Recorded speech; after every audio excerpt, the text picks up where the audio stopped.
आप सभी को बहुत बहुत नमस्कार। आज मैं आपको गांव के बारे में और गांव की रसोई के बारे में बताती हूँ। पुराने समय में रसोई संयुक्त रूप से बनाई जाती थी। एक ही रसोई में कई लोगों का खाना एक साथ बनता था। जैसे आज बहुत से लोग गांव से शहर में जा चुके हैं रोज़गार के लिए, सर्विस के लिए। वहाँ पे 2-4 लोग ही रहते हैं परिवार में जिनका खाना बनता है। पुराने समय में एक रसोई में 10, 15, 20 लोगों का खाना बनता था और कुछ नियम भी हुआ करते थे। जहाँ तक मुझे याद है, जब पहले खाना बनता था तो सबसे पहले घर के बड़े बुजुर्ग खाना स्टार्ट करते थे और खाने से पहले गाय को भोग लगाया जाता था। ईश्वर से प्रार्थना की जाती थी कि हे प्रभु, हे अन्न देवता, आप आकर के अन्न ग्रहण करें और हमेशा मेरे घर पे ऐसी सुख और समृद्धि बरसाते रहें। हम लोग छोटे छोटे थे, जैसे रसोई बन जाती थी। पहले ज़्यादातर खाना चूल्हे में बनता था। धीमे धीमे गैस भी आई, लेकिन चूल्हे में खाना बनता था।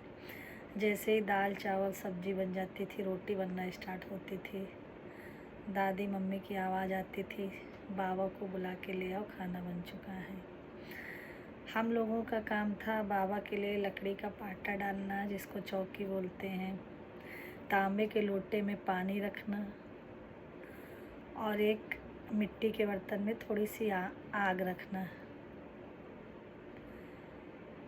और एक लकड़ी की छोटी सी स्टैंड टाइप का आता था जिसमें थाली को रखा जाता था और थोड़ी थोड़ी करके उसमें दाल सब्जी जो भी चीज़ें हैं डाल के उसको खाया जाता था, जिससे सारी चीज़ें एक में मिक्स ना हो।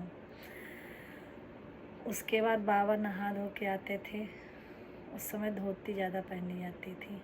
वो बैठते थे और उनका खाना किचन में एक छोटी सी जाली जैसी खिड़की बनी थी, वहाँ से वो थाली दी जाती थी और वो एक छोटी सी रोटी भी दी जाती थी जिस पे वो 5 कौर अलग अलग लगा के, और उस जो हम मिट्टी के बर्तन में आग देते थे उसमें भी वो रोटी, एक सब्जी, चावल के 5 टुकड़े डालते थे। फिर वो उसी तांबे के लोटे से जल लेकर के पूरी थाली को आचमन कराते थे और फिर वो हाथ जोड़ते थे। उसके बाद ही खाने की स्टार्टिंग की जाती थी। ऐसा हर रोज़ किचन में स्टार्टिंग में होता था। उसके बाद ही घर के सभी बच्चे, बहू जो भी हैं, सब लोग खाना एक साथ खाते थे। और हाँ, उस समय आपको नहाने के बाद ही रसोई में प्रवेश करना होता था। हर चीज़ का अपना नियम होता था। आप दाल चावल बनाते समय बाकी घी, मसाले, चीनी, चाय, इन सब चीज़ों को छू भी नहीं सकते थे, क्योंकि पवित्रता बहुत अनिवार्य थी। इस तरीके से हम लोग आज के युग में है, नहाना भी बहुत ज़रूरी नहीं।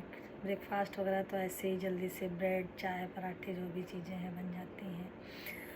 उस समय हर एक चीज़ का नियम था। घर की बहू नहीं पहुंच पा रही तो बड़े बूढ़े भी घर का काम करते थे। सब लोग मिलके काम करते थे। कोई सब्जी काट रहा तो कोई किचन की सफाई कर रहा तो कोई डस्टिंग कर रहा। ऐसे करके संयुक्त परिवार में सारी चीज़ें सम्मिलित रूप से की जाती थी। क्योंकि हमारा देश एक कृषि प्रधान देश है और जनसंख्या गांव में भी अभी भी बहुत से लोग जनसंख्या के आधार पर गांव में निवास करते हैं और हमारा गांव का मुख्य व्यवसाय खेती बाड़ी ही थी। आज भी है। आज कई चीज़ें बदल चुकी हैं, लेकिन आज भी जब सब इकट्ठे होते तो एक साथ रसोई में ही भोजन बनता है, जिसका एक अपना अलग ही आनंद रहता है। बाकी मैं चाहूँगी आप ऐसे ही सपोर्ट करें। आगे की स्टोरी में लेके फिर आती हूँ। नमस्कार।